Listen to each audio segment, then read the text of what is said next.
দেখে নেব তোমরা তোমাদের ক্যারিয়ার লাইফের কথা নিয়ে যেটা ভাবছো সেটাতে ইউনিভার্স তোমাদেরকে কি বলতে চাইছে। তোমাদের ক্যারিয়ার লাইফ নিয়ে ইউনিভার্স তোমাদেরকে কি বলতে চাইছে, তোমরা যেটা ভাবছো তোমাদের ক্যারিয়ার লাইফ নিয়ে।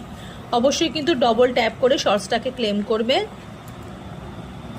ক্যারিয়ার লাইফে ইউনিভার্স তোমাদেরকে বলছে যে ডাইরেকশন, তোমাদের ক্যারিয়ার লাইফে তোমরা নতুন মোড় পাচ্ছ এবং তার সাথে সাথে কন্ট্রোল করতে পারছো নিজের ইমোশনসকে অ্যান্ড উইল পাওয়ার। হয়তো ইউনিভার্স তোমাকে একটা শক্তি দিচ্ছে, একটা পাওয়ার দিচ্ছে, ডিটারমিনেশন হচ্ছে তোমাদের, তার সাথে সাথে সাকসেস অ্যান্ড অ্যাকশন। চ্যারিয়েটে এনার্জিতে গণেশা সবসময় আমি বারবার বলি রিডিংয়ে যে গণেশা মানেই হচ্ছে নিউ বিগিনিং। তোমাদের ক্যারিয়ার লাইফে কিন্তু নতুন করে নিউ বিগিনিং হচ্ছে অ্যান্ড তোমরা লাইফে অ্যাকশন পাচ্ছ, ঠিক আছে, এবং তোমরা লাইফে সাকসেস পাচ্ছ। অবশ্যই কিন্তু ডবল ট্যাপ করে ওম গণেশায় নমঃ শর্টসটায় কিন্তু একটা ক্লেম করে যেও। God bless you.